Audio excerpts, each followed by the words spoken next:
My name is John Wolf Wagner. I was initially invited to participate in the next panel on lobbying, and I am a former appointee under HHS, former head of FDA communications and communications for Veterans Affairs. But I've been asked to come in and talk about AI and moderate this panel. I'm a former executive with Equitas.ai, which is a firm that provides the services, including the data capabilities. Also, former Accenture and IBM. And back then, AI stood for acquired or applied intelligence. Like we had to apply our own intelligence. The computer didn't do it, as much as they may have tried. With us today, I've got at least two guests here. I've got Maggie Kardassi, okay? And she is here as the president and founder of Powerful Management, Leadership, and Technology Center. She's got some great insights for us today. And online is Svetlana Staryeva. Did I get that even close to right? And she is the former IPRA president and board member, and long-term professional of public relations and communications from IBM. As I mentioned, I'm a former IBMer myself, so good to see somebody else from there. So I will let them both introduce each other and talk a little bit, and we'll get into some discussions and what I think is important to consider with AI in the future of lobbying. So Maggie? Hello everyone, my name is Maggie Kardassi, founder of Powerful Management, Leadership, and Technology Center. Today I'm going to talk about leveraging artificial intelligence and technology in lobbying, navigating the future of advocacy. Do you want me to go on? No, Svetlana, do you want to say a couple of words for us? Introduce yourself and what you'll be discussing today as well. Yes, sure. So guys, I've been coming to this forum, and thank you very much to the team organizing it, because it has been extremely interesting.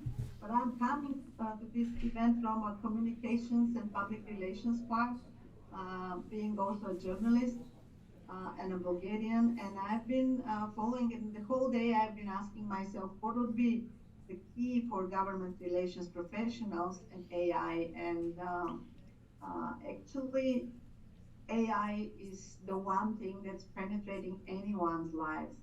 And I believe that here on this forum, the good news is that there will be some work for us, some more work for us to do with regards to AI going forward, instead of being afraid of our jobs. So with that short introduction, my name is Svetlana Staryeva. I'm now a freelance researcher, and as you mentioned, I'm a former president of the International PR Association, board member of this same association, also a member of Forbes Communications Council, Bulgarian native, based in Vienna. Thank you very much. In the field of PR and communications. Thank you very much. I appreciate that. So there are two, I was talking with Maggie before this, we got kicked off, and I thought there are two ways to look at using AI in what we have. One is a tool, a strong tool. And this upcoming election season is going to be the first time we really get to see how that is going to impact what we do and what we see and what we know. Of interest is what has happened with Google over the last few weeks, and what they've done or done to it, and what the ramifications of that are going to be. Second, beyond being a tool, it's going to be something that we either advocate for or against in some way, either on behalf of a client or something that a client wants us to take and address as an issue. So we've got two different approaches that we've got to take a look at this. For just a quick vote here in the room, how many have played around with the AI tools that are out there, whether it's ChatGPT? Okay. Has anybody used Copilot yet? Anybody found any problems with the answers that they have requested? Anybody? Good. I didn't see one other person. I can two people. I can tell you from a personal experience in putting in information to an AI that I've gotten some responses that were shocking. I did some experimentation before Google pulled theirs offline, just as an example. I asked for it to send me pictures of Jesus and his disciples. And based on some of the responses that we're getting back, I was expecting a whole plethora of things. But surprisingly, it came back correctly. I can't say the same thing when I asked it to do that for Buddha. That one was a little more surprising. So it's got a long way to go, but I want to ask our two panelists how they think it's going to be effective for us as the tool. Maggie, can you address that one real quick? Yes, artificial intelligence is all the talk today. So across various sectors, artificial intelligence raises crucial questions about improving work processes and potentially replacing professionals. So can you imagine yourself AI application to read the entire 2,500 plus page National Defense Authorization Act and extract all the components of the bill relevant to each of your clients in mere seconds with just a few clicks? On another hand, there is sending a dozen of emails to congressional staffers along with a one click. Artificial intelligence is a form of intelligent computing in that it relies on computer programs that can sense, reason, learn, act, and adapt much like humans do. It is intelligent because it emulates human cognition. It is artificial because it involves computational rather than biological information processing. I have here, everybody knows that on October 30th, 2023, President Biden signed an executive order regarding AI. The order outlines appropriate government use of AI. It also sets forth a modernization plan for the federal government's AI infrastructure. With this plan, the administration hopes to ensure that the government does not fall behind when it comes to AI technology. So the question is, how is AI used in lobbying? In lobbying, AI has many uses. This includes data analysis, predictive analytics, communications, stakeholder mapping, and policy issue tracking. These processes are AI-driven but followed through with human oversight. The types of oversight can determine the level of accuracy and influence, and I would like to go through each by one. Data analysis. AI-powered data analysis helps users quickly and efficiently analyze vast amount of data. This includes legislative data, public opinion polls, and social media trends. These analyses provide information within minutes, allowing for fast and effective responses. We have predictive analytics, and it can predict actually future political and legislative trends based on historical data. Lobbyists can anticipate changes, identify potential allies and opponents, and adjust their strategies. I have communication tools here, which is AI-powered communication tools include chatbots and natural language processing, which is NLP tools. These tools can help lobbyists automate communication with constituent lawmakers and the public. These tools can assist in crafting persuasive messaging and responses.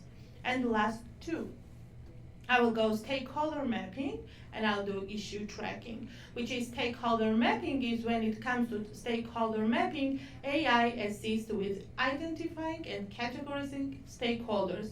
With these tools, lobbyists can tailor their approaches, including messages and communications. The last one is issue tracking. AI can continuously monitor legislation, regulations, and public sentiment related to specific issues. This enables lobbyists to stay informed and adjust their strategies as needed. As a little wrap up, it will save our time, and it doesn't really mean that AI will take our places, workplaces. Right. Not to take our place. But You're right. And she's mapped out or mentioned here the different types of tools and different type of things we can ask it to do. I want to go over to Svetlana and see what she sees it from her perspective, and also if she's used one and could recommend what she's used and what it was done with. So can you address that for us? Okay, so I'll be quick. So two things. So there is no question anymore that AI is part of our lives, and it will penetrate even more whatever we do. So it can make us better. It can make us find cure to cancer or solve the climate issues, or it can make things actually worse. And let me give you some numbers in this context. Uh, Advocacy International Data Corporations forecast that enterprise spending on Gen AI solutions could reach 143 billion by 2027. And this is almost 10 times more compared to 2023, when the spending was 16 billion. So imagine how the speed in which AI tools, solutions, whatever you name it, are penetrating our lives even at that moment. Another astonishing number that I have, and that this is from PricewaterhouseCoopers, is that AI could contribute towards GDP, towards world global economy, uh, until something in the range of $15 trillion by 2030. So there is no way to run away, and we can talk a lot about what AI can do. And if I can just mention briefly what my previous speaker said about mapping, there are already tools that use social listening and media mapping and messaging mapping in order to establish relationships between, for example, influencers and the media that's more positive towards them, the media that's more likely to use their messaging. So out there are tools that can relate people to media, to certain views, to certain parties. And this is already part of our lives today. So it's extremely powerful. And as you said, that as you mentioned, the executive order of President Biden that he issued on October 30th, yesterday the European Union adopted an artificial intelligence act, which is more aimed not at what AI can do, but it's aimed more at protecting citizens' rights from those who could use AI to do harm or to do some bad. And actually, this is the main thing about AI. It's not about what it can do, because it can do anything, to be honest. It's how we are going to develop, how we are going to use it, how we are going to develop it going forward, and how should we address it, because it's up to us, and especially it's up to communications professionals, journalists, government relations professionals to set up standards and to raise the flags to the other people in and ensure that the way how AI is going to be developed is going to be ethical, and it's not going to add to the divides of in the humanities. And actually, the International PR Association in last November adopted, and I think we were among one of the first to adopt AI guidelines, exactly is trying to establish exactly that foundation of the further use of AI tools. And to me, this is the major problem going forward. I see that the money I gave you for setting up that segue was well spent. That was outstanding. Moving us on to the next part of the topic, which is moving away from just being a tool, but being a topic that we either advocate for or work with, finding solutions to what should be the limitations, if any, on AI. Looking at it from that perspective, how do you think we should take the stance, or how should we approach our clients when they have questions on what they should do with AI? That's a very good question. I would like to share with you with the technologies, AI technologies, and share the example of the countries, how they are using that. So for example, tagging, we have example of Italy. Italy's parliament uses AI to organize legislative amendments by clustering similar text. We have summarizing, which is in Iceland. Citizens can offer suggestions about urban problems on the Better Reykjavik website, which incorporates an AI tool to summarize submissions for policymakers, classify ideas, and flag abusive contest. We have translating, which is here Svetlana mentioned about EU. So translating for legislator requires to work in multiple languages. NLP assisted translation can speed up processes. And in June 2023, the European Union announced a new system to facilitate immediate access to machine translated commission into all 24 languages. And I have the last one, which is transcribing, which Estonia's parliament uses voice recognition to help transcribe committee proceeding and legislative sessions, and advising on internal rules and procedures. South Africa is developing a specialized non-generative AI chatbot for accessing parliamentary information. So those are technologies, different governments, different countries, they already started using that. And Well, let's take a look at another aspect of that on the legislative side. These 1,000-page bills that we see being mentioned and worked on the Hill, as they come up for a vote or they come up for a signature within each of the chambers here in the U.S. Imagine sticking an AI engine on that, and what that means for the lobby, and what we can ask of it to look for, and how quickly it can go through that. Some of those aspects of whether we've had stuff inserted or whether we are looking for stuff that has been inserted, that's going to have a completely different outcome, because we don't have to spend the days and the hours till 3 or 4 o'clock in the morning paging through it, when we can pull it up within minutes every time, as long as it's published online. So that's something that is going to affect and shape how we are going to react with our clients, or with the people that we work with on the Hill or other places going forward. Now, I know that many of you probably haven't had a chance to work some of the more analytical sides of this. Maybe you've got some teams back in your firms that have that kind of experience.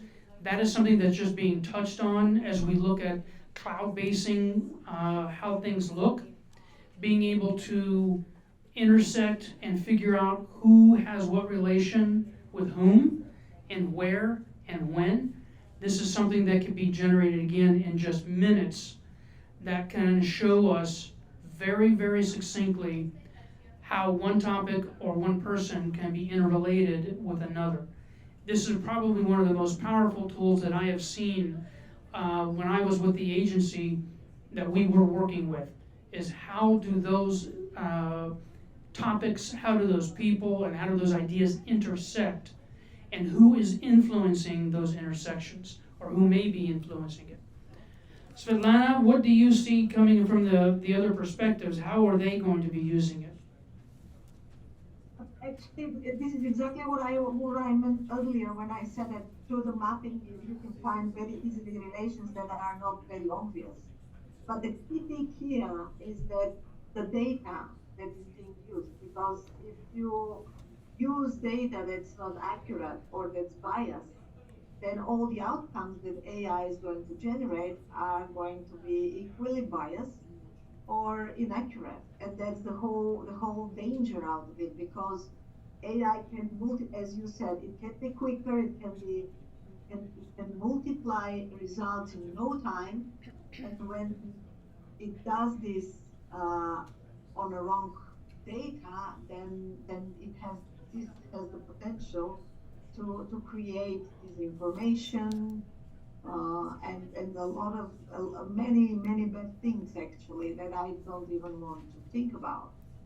So that's why it is extremely important for us to get the things right from the very beginning and make sure that whatever we do, especially in public domain, is clear, transparent, and based on accurate data. I will put this out there. We'll be able to get back on timeline here. I really want to thank you two for participating in the panel today. And I'll leave you with these thoughts and this comment. When people are talking about the bias of AI, it's not necessarily in the response that you're getting back to where that influence is. What they've shown in investigating what Google ran into with their alleged bias was in how the response or the inquiry or the query was input. So it came from the front end rather than the back end. It turned your simple question, show me some settlers from 1865. The query would be turned into show me settlers of different types and different races from 1865. Those two queries, even though that's not the one you put in, is what comes back. And that gives a very distinct difference. So when we look at this and what we look at what our responses and what our capabilities are going to be, that's what we got to watch for. Any final words from anybody before we move on to the next panel? Yeah, thank you very much for this opportunity, and I would like to thank you, Katerina, for having me here. And final word can be that we can spread the word about AI.gov, which is about federal programs and policies, so people can check that out and follow. And one more word is that we have to train the staff, we have to teach them how to use AI. And that's really great tool to use as a good technology in the workplace. Wise words of wisdom. Svetlana, anything parting from you, please?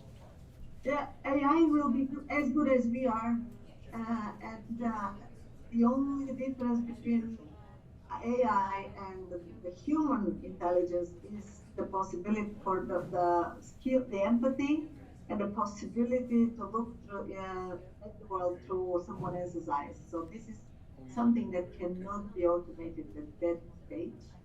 And this is our hope that we will take the lead and make all AI tools to be used for good. Thank you very much, both of you. And thank you everybody for tuning in. And see you here in about 5 minutes for, I believe, our last panel for the afternoon. Yes.